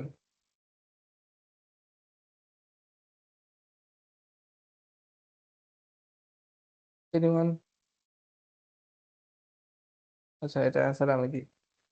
স্ট্রিং অবজেক্ট ইমিউটেবল, ইমিউটেবল মানে হচ্ছে আপনি চেঞ্জ করতে পারবেন না। একবার যদি স্ট্রিং এর কোনো অবজেক্ট ক্রিয়েট করেন, সাপোজ স্ট্রিং str হ্যালো দিয়ে আমি একটা অবজেক্ট ক্রিয়েট করছি, আমার যে মেমোরি আছে আর কি, জাভার যে মেমোরি আছে সেই মেমোরিতে এটার এই রেফারেন্সটা না স্টোর হয়ে গেছে, এটা চেঞ্জ হবে না। আপনি এটাকে চেঞ্জ করতে যাবেন, এ ভ্যালু আর চেঞ্জ, এটা চেঞ্জ হবে না, নতুন একটা অবজেক্ট ক্রিয়েট হয়ে যাবে আর কি। তো স্ট্রিং আপনি ম্যানিপুলেট করতে পারবেন, বাট স্ট্রিংকে আপনি মানে ম্যানিপুলেট না। যেমন ধরুন কি যে এখানে কি করছে, স্ট্রিং ডট কানেক্ট ওয়ার্ল্ড, নতুন একটা স্ট্রিং ক্রিয়েট হয়ে গেছে, ওই স্ট্রিং কে আপনি চেঞ্জ করতে পারবেন না, একবার যেটা ইনিশিয়ালাইজড হয়ে গেছে এটা হয়ে গেছে। এই আর কি, আপনি এটা যতগুলো ইনস্ট্যান্স এখান থেকে কপি করে পালান, তার রেফারেন্স একটাই থাকবে মেমোরিতে, মেমোরিতে একটা রেফারেন্স এসে চিনবে। এই জন্য বলা হয় স্ট্রিং কি ইমিউটেবল। এটার আরো বিস্তারিত আছে, এটা আপনারা জানতে পারবেন চাইলে সার্চ করে। তারপরে হচ্ছে স্ট্রিং কনক্যাটেনেশন। স্ট্রিং কনক্যাটেনেশন, এটার মধ্যে আমরা নর্মালি যেটা করতে পারি, একটা কিছু লিখলাম, প্লাস লিখলাম, তার একটা কিছু লিখলাম, নর্মালি এটার সাথে যুক্ত হয়ে যাবে এবং ওটা পুরোটা প্রিন্ট করবে, যেমন জাভা প্রোগ্রামিং। এরকম ভাবে কনক্যাট করতে পারি। আবার এটাও করতে পারি যে দুইটা স্ট্রিং কে ডট কনক্যাট দিয়ে লিখলেও সেটাও কনক্যাট হয়ে যাবে। এই আর কি, যা গেল স্ট্রিং কনক্যাটেনেশন। তারপরে হচ্ছে স্ট্রিং কম্পারিজন। এখানে না একটা ইন্টারভিউ কোশ্চিন আছে ইম্পর্টেন্ট, হ্যাঁ, এটা কিন্তু জাভা ডেভেলপাররা অনেক টাইমে সম্মুখীন হয়। হ্যাঁ, সেটা হলো যে using equal compare the component of two string. এখানে একটা বিষয় আছে দেখেন, এখানে আমরা কি ইউজ করছি, str1 ইকুয়াল str2। হ্যাঁ, দুইটা অবজেক্টে যখন আমি ভ্যালু ম্যাচ করাবো, তারা কি ভ্যালু কন্টেইন করে, তখন আমরা ইকুয়াল ইউজ করবো, ডট ইকুয়াল। আর যখন দুইটা অবজেক্টের মেমোরি রেফারেন্স চেক করবো যে তারা সেম মেমোরিকে পয়েন্ট করছে কিনা, তখন সেখানে আমরা ডাবল ইকুয়াল ইউজ করব। এটা একটা মেমোরি, মানে দুইটা ভ্যারিয়েবল সেম মেমোরি লোকেশনকে পয়েন্ট করলে আমরা ডাবল ইকুয়াল ইউজ করি। দুইটা আলাদা ভ্যারিয়েবল সেম ভ্যালু বহন করে কিনা এটা চেক করার জন্য আমরা ডট ইকুয়াল ইউজ করি। সো এই ক্ষেত্রে দেখেন আপনি, দুইটাই কিন্তু জাভা, এটাও জাভা এটাও জাভা, ডট ইকুয়াল ইউজ করছি, রিটার্ন করছে ট্রু। বাট যখন এটা জাভা, এটা আর একটা নতুন স্ট্রিং, হ্যাঁ, এটা কিন্তু নতুন একটা স্ট্রিং আর এটা হচ্ছে জাভা, দুইটার ভ্যালু সেম। বাট যখন তার দুইটা ইকুয়াল ইকুয়াল দিয়ে চেক করছি, ইটস মিন আমি বুঝতে চাচ্ছি যে সে সেম মেমোরিকে পয়েন্ট করছে কিনা, তখন আসবে এটা কিন্তু ফলস, কারণ তারা দুইটা আলাদা আলাদা অবজেক্ট, তাদের মেমোরি আলাদা। এই তো, এটা গেল ডট ইকুয়াল আর ইকুয়াল ইকুয়ালের তফাৎ। এ পর্যন্ত কোনো কোয়েশ্চেন কারি? ভাই এই সমস্যাটা আমি 2 দিন আগে ফেস করছি, যে কোড করার সময় আমি হ্যাঁ, অটোমেটিক্যালি ইকুয়াল ইকুয়ালস লিখে গেছি, কিন্তু পরে হ্যাঁ, হ্যাঁ, দেখতেছি আউটপুট রং আসতেছে। তারপরে হ্যাঁ, আসলে ঘাটাঘাটি করে দেখলাম যে ওটা মেমোরি লোকেশনটা আর কি চেক করে। চেক আহ, করে, হ্যাঁ। এটা এটা কিন্তু ইম্পর্টেন্ট, এটা কোশ্চেন করে ইন্টারভিউ বোর্ডে, আমরা এই কোশ্চেনের সম্মুখীন হতে পারি আর কি। ভাই আমি দেখে অবাক হয়ে গেছি যে দুইটা আমার ইনপুট সেম কিন্তু আউটপুটে রং আসতেছে কেন। আউটপুট রং আসছে, এটাই আর কি রিজন, যে একটা হইতেছে মেমোরি পয়েন্টকে লোকেট করে আর একটা হইতেছে ভ্যারিয়েবলের ভ্যালুটাকে লোকেট করে। দুটো ডিফারেন্স হচ্ছে এখানে। তো স্ট্রিং শেষ। এরপর আসি আমরা লাস্ট টপিক, সেটা হলো আমাদের ওওপি। ওওপি নিয়ে আমি পড়াবো, এটার চেয়ে ভালো তো আপনার কাছে কিছু জানতে পারি আমি। হ্যাঁ, তো এট ফার্স্ট আচ্ছা আমি এটা অফ করি, শেয়ারিং অফ করে আবার অন করবো কিছুক্ষণ পর নর্মালি। হ্যাঁ, আপনারা তো সবাই জাভা নিয়ে করতেছেন। আচ্ছা বলেন তো কেউ একজন ক্লাস কি, যে কেউ ইচ্ছা করে বলেন, এটা তো মজা। ক্লাস কি? ক্লাস হলো যে আমরা একটা হলো যে যেটাকে ওই মানে বইয়ের ভাষায় যেটা বলে আর কি ব্লু প্রিন্ট, মানে আমি যেটা বললি সেটা হলো যে এটা একটা ছাঁচ, মানে হলো যে ওই পিঠা বানানোর যে আমরা ছাঁচ ইউজ করি ওই ছাঁচ, যেটার উপর হ্যাঁ, ভিত্তি করে হলো যে আমি ওই গোলাকার গোলাকার গোলাকার পিঠা বানাই, ওগুলা ওটা হলো আর যে কি। আমার ঠিকই আছে, আপনি ঠিক ওগুলা হলো আমার বলছেন। অবজেক্ট। আইদার আপনি এটাকে হ্যাঁ, টেমপ্লেট বলতে পারেন, ব্লু প্রিন্ট হ্যাঁ, বলতে পারেন, প্লাস আপনি যে হ্যাঁ, ছাঁচ হ্যাঁ, বললেন সেটাও বলতে পারেন। এটাই আর বল। কি, এটা হচ্ছে ক্লাস। আচ্ছা আরেকজন বলেন অবজেক্ট কি?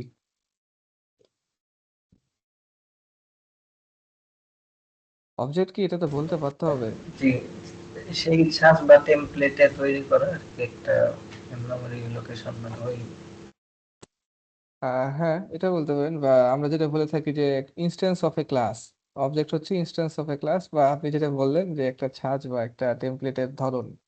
ইনস্ট্যান্স বলতে যেটা কি বুঝি, ধরন। এই তো। সো ক্লাস আর অবজেক্টের নতুন করে পড়ানোর কিছু নাই, বাট যেটা পড়ানো আছে সেটা হচ্ছে ওওপি, অবজেক্ট ওরিয়েন্টেড প্রোগ্রামিং। আচ্ছা, কোশ্চেন গুলো আমি করব, হ্যাঁ, এগুলো নিয়ে আমি ইচ্ছে করে পড়াইতেছি না, কারণ এটা নিয়ে আপনারা কোশ্চেন করবেন, যদি ভুল করেন আমি অ্যান্সার দিব, বাকি সবাই জানতে পারবে। হ্যাঁ, তো ফার্স্ট হচ্ছে ইনহেরিটেন্স কি, এবং কয়েকটা উদাহরণ দিতে হবে ইনহেরিটেন্স নিয়ে আর কি। উদাহরণ না আর কি, জাস্ট ইনহেরিটেন্স কি, কেন ইউজ করি, এটা বলেন যে কোনো একজন। এটা ভাইয়া ইনহেরিটেন্স মূলত হচ্ছে যে প্যারেন্ট ক্লাসের কোনো কিছু যদি মানে আমার একটা অবজেক্ট ক্রিয়েট ক্লাস ক্রিয়েট করতেছি, তো ওই হুম ক্লাসে আমার অনেকগুলা ধরেন মেথড লাগতেছে যেগুলো আমার প্রিভিয়াস কোনো ক্লাসে হয়তো বা আছে, তো ওটার ডুপ্লিকেশন এড়ানোর জন্য যে বারবার যাতে আমার এইগুলো নতুন করে ক্রিয়েট না করতে হয়, যা ওই জন্য আমরা একটা ক্লাস থেকে ওই জিনিসগুলো ইম্পোর্ট করার জন্য তো ওইটার প্যারেন্ট ক্লাস ধরে ওটাকে ইনহেরিট করি এবং ওই ক্লাসের ওই মেথড বা এইগুলারে আমরা ব্যবহার করি, এটাই মূলত ইনহেরিটেন্স। হুম, ঠিক বলছেন। আলটিমেটলি হতেছে প্যারেন্টের বৈশিষ্ট্য চাইল্ডে নিয়ে যাওয়ার জন্য আর কি, যে আমরা এক্সটেন্ড করি একটা ক্লাস থেকে আর একটা ক্লাসকে, এটা হইতেছে মূলত ইনহেরিটেন্স। যে একটা দুইটা তিনটা মেথড সাপোজ লিখা আছে একটা ক্লাসে, যেটাকে আমরা 10টা ক্লাস ইউজ করবে। হ্যাঁ, তো আমি কি ওই 10টা ক্লাসও সেম মেথড লিখবো, সেম কোড করব? এটা তো বয়লার প্লেট কোড অনেক বেড়ে গেল, আমার তো কোড বেস ভারী হয়ে গেল। এটা তো উচিত না। এটা কনসেপ্টকে রিজলভ করার জন্য আসছে আমাদের আলটিমেটলি ইনহেরিটেন্স। হ্যাঁ, ইনহেরিটেন্স থেকে একটা মজার কোশ্চেন আছে আমার কাছে, সেটা হলো জাভা মাল্টি ইনহেরিটেন্স সাপোর্ট করে না করে না? করে না ভাই, সাপোর্ট করে না। করে না। করে না, হ্যাঁ, কেন করে না? যদি হইতেছে দুইটা সেম নামে হচ্ছে ক্লাস থাকে, তো হচ্ছে আমাদের চাইল্ড ক্লাস হচ্ছে কাকে ইনহেরিট করতেছে, বা সেম দুইটা মেথড আছে, তাহলে কোন ক্লাসের মধ্যে যাবে, এই জন্য হচ্ছে মাল্টিপল ইনহেরিটেন্স সাপোর্ট করা যাবে। হুম, এটাকে কি বলে বলেন তো? এটাকে ভুলে গেছি ডায়মন্ড ভাই। প্রবলেম বলে maybe। হ্যাঁ, ডায়মন্ড ইফেক্ট বলে। এই তো, ভালো কোশ্চেন, খুব ভালো কথা। জাভা মাল্টি ইনহেরিটেন্স সাপোর্ট করে না, তার পিছনে রিজন হতেছে, সেটাকে বলি আমরা ডায়মন্ড ইফেক্ট। ডায়মন্ড ইফেক্ট কেন বলতেছি? সাপোজ আপনার কাছে তিনটা ক্লাস আছে, এ, বি, সি। হ্যাঁ, তিনজনই তিনজনকে ইনহেরিট করেছে, ঠিক আছে। এখন তাহলে কি দাঁড়ালো, এ বি কে ইনহেরিট করেছে, বি কে সি কে করেছে, সি এ কে ইনহেরিট করেছে, ঠিক আছে। এখন বি তে আমি একটা অবজেক্ট কল দিয়েছি, একটা অবজেক্ট ক্রিয়েট করে একটা মেথড কল দিয়েছি। এখন দেখেন আমরা কি জানলাম, যে প্যারেন্টের বৈশিষ্ট্য চাইল্ডে চলে আসবে ইনহেরিটের মাধ্যমে। এখন বি এ কে কল দিবে না সি কে কল দিবে, সে তো নিজেই কনফিউজড, কারণ সবার সবার বৈশিষ্ট্য সবার কাছে শেয়ার্ড আছে, তাই না? সে তো বুঝছে না তাহলে আমি কাকে কল দিব, এ কে না সি কে। এই প্রবলেমটাকে বলতেছে আর কি ডায়মন্ড প্রবলেম, যে সার্কুলার হয়ে যায়, কে কাকে কল দিবে বুঝতে পারে না। এটাই হচ্ছে মাল্টি ইনহেরিটেন্স সাপোর্ট করে না, এই জন্য জাভা। এই তো গেল। তারপরে ইন্টারভিউর একটা ভালো কোশ্চেন, যেটা হইতেছে এনক্যাপসুলেশন কি, কে একজন বলেন। আমরা আমরা ক্লাসের ক্ষেত্রে হলো যে মেথড গুলা আর হলো যে অ্যাট্রিবিউট গুলা একসাথে ক্যাপসুল আকারে রেখে দিই, তো ওই যে একসাথে মেথড আর অ্যাট্রিবিউট একসাথে রাখাটাই হলো এনক্যাপসুলেশন। ঠিক আছে। ইনক্যাপসুলেশন একটা এমন টপিক ভাই, আপনি যদি হুম। 10 জনের কথা শুনেন তাহলে 5টা আলাদা সংজ্ঞা দেখতে পাবেন। এটা একটা এমন জিনিস। আরেকজন বলেন, অন্য কেউ, যে কোনো ইচ্ছা বলেন একটা ইনক্যাপসুলেশন কি।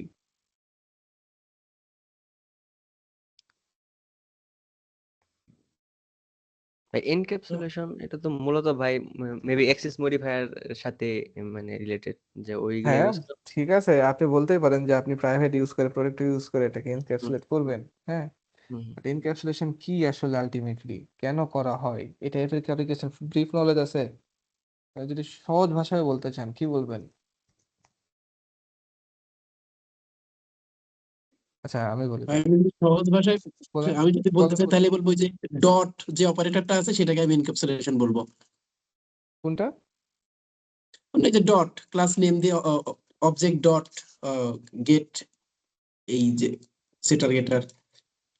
আচ্ছা, হ্যাঁ গেটার মেথড সেটার মেথড গুলোকে না না না, কোলাবরেট এটা করা না, যেতে মানে পারে। ডট ওই যে আমরা হচ্ছে অবজেক্ট ক্রিয়েট করার পরে যে অবজেক্ট ডট দেই সেই ডটটাকে হ্যাঁ এনক্যাপসুলেশন। বলতে পারেন। আচ্ছা হ্যাঁ, ওটা একটা কনসেপ্ট, বুঝছি আপনি কি বলতে চাইতেছেন। আচ্ছা নর্মালি আমরা এনক্যাপসুলেশন খুব ইজিলি যদি বলি, wrapping data within a class to avoid access outside of the class, মানে আউটসাইড থেকে কোনো একটা ক্লাসকে অ্যাক্সেস যেন না করতে পারি, এই জন্য একটা ডাটাকে র্যাপ করে তার ক্লাসের মধ্যে রেখে দেওয়া। হ্যাঁ সেটা হচ্ছে ইনক্যাপসুলেশন। এটা এই আর কি নর্মাল কনসেপ্ট। তারপরে কি আসে, পলিমরফিজম নিয়ে বলেন।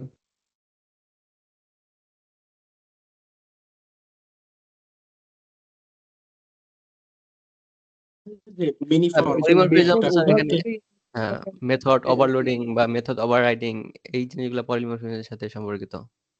হ্যাঁ কিন্তু তার তো একটা সংজ্ঞা আছে, পলিমরফিজমের মানে একই সম্পর্কিতটা বুঝি জিনিসের না। বিভিন্ন রূপ, যেমন হচ্ছে আমি যদি ধরি যে একটা ফাংশন নামে একটা যদি থাকে, মেথড থাকে, তো আরেকটা যদি আমি ফাংশন নামে মেথড তৈরি করি, তো দুইটার মিনিমাম এখানে প্যারামিটার আলাদা আলাদা থাকতে হবে, কিন্তু দুইটার নাম একই, দেখতে একই, কিন্তু এর প্যারামিটার আলাদা আলাদা।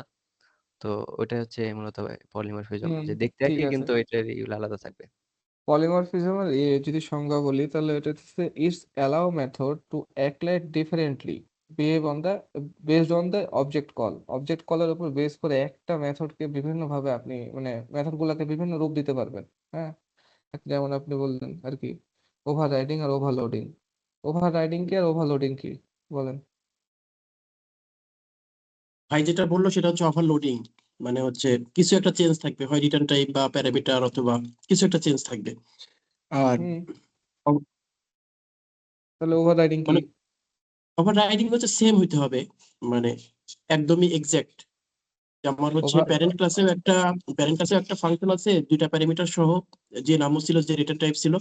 চাইল্ড ক্লাসেও সেম Same সেম প্যারামিটার সহ সেম নাম সহ। এটা হচ্ছে হুম হুম, ওভার রাইডিং। এটাই ওভার আর কি, রাইডিং হচ্ছে রান। জি জি। যে সাব ক্লাসে এমন কোনো একটা মেথড আছে যেটা অলরেডি প্যারেন্ট ক্লাসে ডিক্লেয়ার করা আছে। হ্যাঁ, এটা হচ্ছে আর কি মেথড ওভার রাইডিং। writing. এটা গেল। আর ওভারলোডিং হইতেছে যেটা আর কি সবাই জানি আমরা, যে বিভিন্ন প্যারামিটারের উপর বেস করে সেম নাম দিয়ে যদি কোনো মেথড লিখি সেটা হচ্ছে আমাদের ওভারলোডিং। এই আর কি দুটা, একটা হইতেছে আমাদের রান টাইম আর একটা হইতেছে কম্পাইল টাইম। মেথড ওভারলোডিং কি বলেন, কম্পাইল টাইম আর রান টাইম? মানে এটা ওভারলোডিং হচ্ছে কম্পাইল টাইম, কম্পাইল এটা টাইম। এটা এটা কম্পাইল টাইম, আর রাইডিং হচ্ছে রান টাইম। রান টাইম, এই তো। এগুলা কিন্তু আমি এক্সপ্লিসিটলি পড়াচ্ছি না, কারণ আমার জানা আছে যে সারা জীবন ভার্সিটিতে এটাই পড়ে আসছেন। হ্যাঁ, তো জি এটা ভাই। কিন্তু খুব ইম্পর্টেন্ট জিনিস।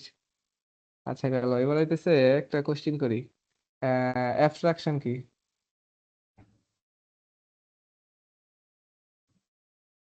অ্যাবস্ট্রাকশন যে এটা আমরা যে অ্যাক্সেস মডিফায়ার ইউজ করে যে আমরা যে হাইড করে রাখি, তারপরে গেটার আর সেটার ইউজ করে যে এগুলো ইউজ করি, ওটাই হলো অ্যাবস্ট্রাকশন। অ্যাবস্ট্রাকশন না, এটা মানে বললো। কোডের হ্যাঁ অ্যাবস্ট্রাকশন বলেন। কোডের যেগুলা মূলত কমপ্লেক্স গুলোতে ইমপ্লিমেন্টেড। হাইড রেখে যেটা ইমপ্লিমেন্টেশন ডিটেইলস হাইড রেখে জাস্ট ওই এটা হ্যাঁ হ্যাঁ, এটা হচ্ছে অ্যাবস্ট্রাকশন। আর যে আরেকটা আছে অ্যাবস্ট্রাক্ট ক্লাস, ওটা এক জিনিস, আর অ্যাবস্ট্রাকশন আরেক জিনিস, আর একই অন্তর্গত আর কি। Abstraction is the process of hiding implementation details and exposing only functionality. It can be achieved using abstract class or interface. এটা আর কি। এটা হচ্ছে অ্যাবস্ট্রাকশন। এটা আপনি ইন্টারফেস দিয়েও পারবেন করতে, অ্যাবস্ট্রাক্ট ক্লাস দিয়েও পারবেন। এই জন্য বললাম অ্যাবস্ট্রাকশন আর অ্যাবস্ট্রাক্ট ক্লাস এক জিনিস না। আচ্ছা, অ্যাবস্ট্রাক্ট ক্লাস কি এটা আমি বলি। অ্যাবস্ট্রাক্ট ক্লাস হইতেছে এমন একটা ক্লাস যেটাতে আপনি অ্যাবস্ট্রাক্ট মেথডও লিখতে পারবেন, আবার ভাই কনক্রিট মেথডও যে লিখতে পারবেন। কোশ্চেনটা হ্যাঁ হ্যাঁ, বলেন। করছেন ওটা অ্যাবস্ট্রাক্ট নিয়ে করছেন নাকি অ্যাবস্ট্রাকশন অ্যাবস্ট্রাকশন, নিয়ে করছেন? অ্যাবস্ট্রাকশন। হ্যাঁ, হ্যাঁ। তো অ্যাবস্ট্রাকশনটা কি? এটা উম ওটা হলো যে আমরা যে ওই প্রাইভেট ইউজ করে যে আমাদের ডাটাগুলো হাইড করে রাখি ওইটাই না? হ্যাঁ হ্যাঁ হ্যাঁ, আলটিমেটলি তো পারপাস ওটাই আর কি, মানে করতে হবে ওভাবে আর কি, বাট ওই সংজ্ঞাটা হলো যে একটু ডিফারেন্ট, এই তো। তাহলে অ্যাবস্ট্রাক্ট ক্লাস কি বলেন? ওই ক্লাসে অ্যাবস্ট্রাক্ট ক্লাসে আমরা অ্যাবস্ট্রাক্ট মেথডও রাখতে পারি, বা আমরা চাইলে ইমপ্লিমেন্টেশন সহ এইগুলো রাখতে পারি। এখানে হ্যাঁ, আমাদের স্বাধীনতা আছে। অ্যাবস্ট্রাক্ট ক্লাসে এই তো আর কি অ্যাবস্ট্রাক্ট মেথডও থাকতে পারে, যেগুলাকে অন্য কেউ একজন ইমপ্লিমেন্ট করেছে, সে নিজে করেনি, জাস্ট খালি মেথডের নাম লেখা আছে, বাট ওর ইমপ্লিমেন্টেশন করছে অন্য একটা ক্লাস। এটা হচ্ছে অ্যাবস্ট্রাক্ট মেথড, এটাও থাকতে পারে।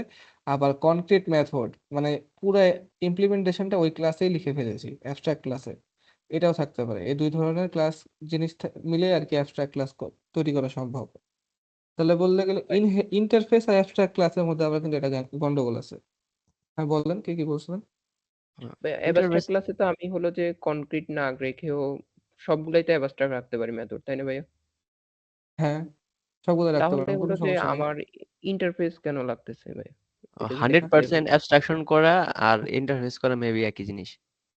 100%, হ্যাঁ, হ্যাঁ, এই ওইটাই তো, এটা অ্যাবস্ট্রাক্ট ক্লাস আর ইন্টারফেসের মধ্যে ডিফারেন্স হচ্ছে, একটা হচ্ছে 100% আপনি ইট করতে পারবেন, মানে অ্যাবস্ট্রাক্ট করতে পারবেন, আর একটাতে 100% হয় না আর কি, কাছাকাছি যাই। মানে এটা আর কি ইন্টারফেসে বললাম। যে মেথড গুলো কল করি ওটা আলটিমেটলি অ্যাবস্ট্রাক্ট পাবলিক অ্যাবস্ট্রাক্ট হিসেবে থাকে হুম। আর কি।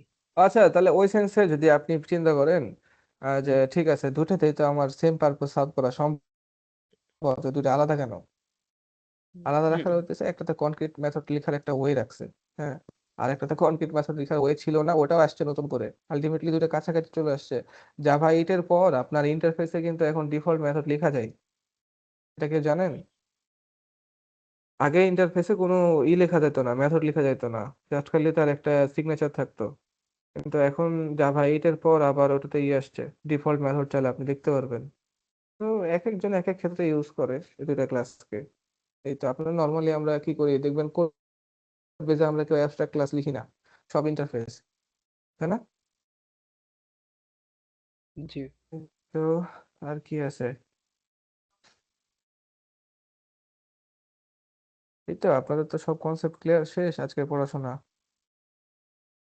পড়াশোনা শেষ আপনাদের। আমার এখন চাইলে আপনারা কিছু কোশ্চেন করতে পারেন, অন্য আদার্স যে কোনো কিছু। ইন্টারফেস এটা কি হয় যে এপিআই ডেফিনেশনে এরকম ইউজ করা হয়, যেমন জেডিবিসি। হ্যাঁ, আপনি আচ্ছা জেডিবিসি নিয়ে যখন কথা বলছেন, আহ ওটা জেডিবিসি না জেপিএ ছিল আই থিঙ্ক, তাই না? জিপি জিপিএ হইতেছে আপনার ইন্টারফেস প্রোভাইড করে, আর হাইবারনেট হইতেছে তার এর একটা ইমপ্লিমেন্টেশন। হ্যাঁ, জিনিসটা যদি বুঝতে চান আপনারা, তাহলে ডিফারেন্স হলো, আগে যখন ছিল আপনার স্প্রিং, স্প্রিং বুট না স্প্রিং লিগাসি, তো ওখানে মানুষজন সবাই হাইবারনেট ইউজ করতো। হ্যাঁ, তো হাইবারনেট কি ইমপ্লিমেন্টেশন লিখতে হতো, ডেটাবেসের সাথে কমিউনিকেট করার জন্য ক্রাইটেরিয়া ক্রিয়েট করতে হতো, ক্রাইটেরিয়াতে বলতাম এটার সাথে এটা মিলবে, রেস্ট্রিকশন দেওয়া যেত। তো ওটা হচ্ছে আপনার ইমপ্লিমেন্টেশন। এটাকে আর হাইবারনেটেড কোড গুলোর একটা ইন্টারফেসের মাধ্যমে রিপ্রেজেন্ট করতেছে জেপিএ, এটাতে সেই ইন্টারফেস প্রোভাইড করছে, যারাকে আমরা ইমপ্লিমেন্ট করছি আমাদের রিপোজিটরিতে, দিয়ে এটাকে ইউজ করি আর কি। এই তো, আপনারা আপনাদের প্রজেক্টে কেউ কাফকা ইউজ করছেন? কাফকা, রেডিস এগুলা, মানে করবেন আর কি, ফিউচার প্ল্যান আছে যে লার্নাথনে যে প্রজেক্ট করতেছেন এগুলোতে?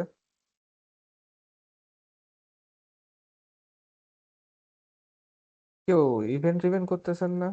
সবাই কি নর্মাল এই মেসেজ মেসেজ পাঠাবেন কি করে? কারো কোনো সিস্টেমে মেসেজিং সিস্টেম নাই প্রজেক্টে?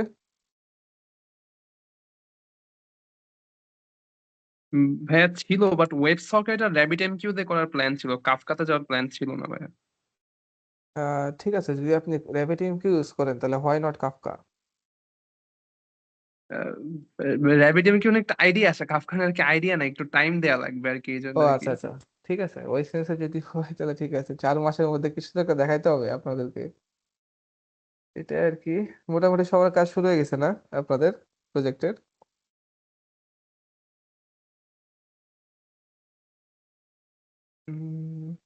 এই তো, তাহলে আজকে এই পর্যন্তই। আপনাদেরকে আমার যে টপিক গুলো ছিল এগুলো শেখানোর জন্য, আর কারো কোনো কোশ্চেন থাকলে করতে পারেন। ভাই একটা কোশ্চেন ছিল ভাই। হ্যাঁ হ্যাঁ শিওর। হ্যাঁ হচ্ছে আমরা যখন মানে স্প্রিং এর কাজ করতেছি, তা হয়তো একটা কন্ট্রোল লেয়ার থাকে, একটা সার্ভিস লেয়ার থাকে। এখন হ্যাঁ আমার দেখেন অনেক সার্ভিস থাকে একটু মানে ট্রিভিয়াল টাইপের, যেমন একটা আমার ইউজারের ধরুন একটা ব্লগ ম্যানেজমেন্ট সার্ভিস, এটা তো খুবই ট্রিভিয়াল। এখন হুম আমি দেখছিলাম যে টিপিক্যাল একটা গুড প্র্যাকটিস হলো সব সার্ভিস একটা ইন্টারফেস ক্রিয়েট করে সেটাকে ইমপ্লিমেন্ট করা। এখন এই ট্রিভিয়াল হ্যাঁ, গুলোকে আমি ইন্টারফেস ক্রিয়েট করবো নাকি ভাই এগুলো আসলে আমি অমিট করতে পারি? এখন আমি বলি ইন্টারফেস ইউজ করাটা ভালো, তার মধ্যে একটা রিজন হলো আপনি একটা প্রজেক্ট বানাইতেছেন, হ্যাঁ। এখন আপনার এখানে 2 রকম প্রোফাইল থাকতে পারে না, একটা ডেভ প্রোফাইল আর একটা প্রড প্রোফাইল। তো এই প্রোফাইল যদি আপনি যেদিকে তো জি ম্যানেজ ভাই। করতে, ম্যানেজ যদি আপনি করতে চান যে আপনার ডেভ এনভায়রনমেন্ট দরকার, তখন সব যেন এপিআই কল দেওয়া মাত্রই আমার রেজাল্ট চলে আসে, সেক্ষেত্রে আপনার ইন্টারফেস ইউজ করা ভালো। ওখানে আপনি একটা ডামি ইমপ্লিমেন্টও রাখবেন, ডামি ইমপ্লিমেন্টের জন্য ইন্টারফেস আপনি মানে শর্ট টাইমে রেজাল্ট পেয়ে যাবেন। এই সেন্সে আবার ইন্টারফেস ইউজ করা ভালো। আবার অনেক জায়গাতে আছে ইন্টারফেসের প্রয়োজন নাই, যদি আপনার জাস্ট খালি ডেটাবেস থেকে ডাটা এনে দেখাই দিলেন, সেক্ষেত্রে আপনার ইন্টারফেসের প্রয়োজন পড়ে না। ঠিক আছে, এই তো। কিন্তু অনেক বড় ইমপ্লিমেন্টেশন করছেন সাপোজ, হ্যাঁ, আপনার ওই যে আমরা ডিজাইন প্রিন্সিপালের লাস্টেরটা কি বলে, ডিপেন্ডেন্সি ইনভার্সন রেজলিউশন গেল, যে the higher level module should not be depend on lower level module, হ্যাঁ। এটার জন্য আমরা মিডলে রাখি ইন্টারফেস, যে আপনার একটা জিনিস পরিবর্তন করতে যে কন্ট্রোলার থেকে রিপোজিটরি পর্যন্ত যেন সব চেঞ্জ করার প্রয়োজন না পড়ে, জাস্ট এক লেয়ারে হাত দিলেই হবে। এই জন্য আমরা মিডলে রাখি ইন্টারফেসকে, যাতে আমাদের কোডের এটা মানে না ভেঙে ভালো থাকে, প্রিন্সিপালটা অ্যাচিভ হয়। ইন্টারফেস ইউজ করা ভালো এসেন্সে, এই জন্য আর জি। কি। আরেকটা জিনিস একটু প্রশ্ন ছিল যে যদি আমি ইন্টারফেস ইউজ করি, তাহলে আসলে হুম প্রজেক্টটা আসলে স্ট্রাকচার কিভাবে করা উচিত আমার? যেমন আমার যে আমি যেভাবে করতেছিলাম সেটা হচ্ছে লেয়ার ওয়াইজ আর কি স্ট্রাকচার করছিলাম, যে তুমি কন্ট্রোলার জন্য যদি, একটা আলাদা আমি বলি, প্যাকেজ। আমি বুঝছি আপনার কথা, আমি বলি আপনি যখন সার্ভিস লিখবেন না, জি। সার্ভিসের হ্যাঁ মধ্যে 2টা আলাদা ডিরেক্টরি বানাবেন, একটা হচ্ছে আইএমপিএল আর একটা হচ্ছে হ্যাঁ। ইন্টারফেস। তো এটার ওই ইন্টারফেস নিচে লিখবেন, ওই ইন্টারফেসেরই যেটা ইমপ্লিমেন্ট ভার্সন হবে সেটা যাবে আইএমপিএল এ, এভাবে করতে পারেন আর জি কি। জি জি ভাই, বুঝতে পারছি, থ্যাংক ইউ ভাই। এই তো, আর কোনো কোয়েশ্চেন কারি? আর তো আপনাদের তো কাছাকাছি অনেকদিন পার হয়ে গেল লানাথনা জয়েন করা, তাড়াতাড়ি করেন, একটা সুন্দর প্রজেক্ট বানান, ইনশাল্লাহ সবার সাথে বিএসএ দেখা করার জন্য তো আমি এক্সাইটেড লিস্ট। আপনারা আসবেন। আর স্টার কোটার কি অবস্থা আপনাদের, কেউ পরীক্ষা দিচ্ছেন গতকাল? আমার জানা মতো সামান্য এক্সাম দিয়েছিলেন। এখানে আপনারা কেউ স্টার কোটার অ্যাপ্লাই করেন নাই? করছিলাম ভাইয়া, হয়নি, প্রথম রাউন্ডেই হয়নি। আরে ব্যাপার না, প্রথম রাউন্ডে 4,500 ছিল, অনেক অ্যাপ্লিকেন্ট ছিল। যাক, সমস্যা নেই।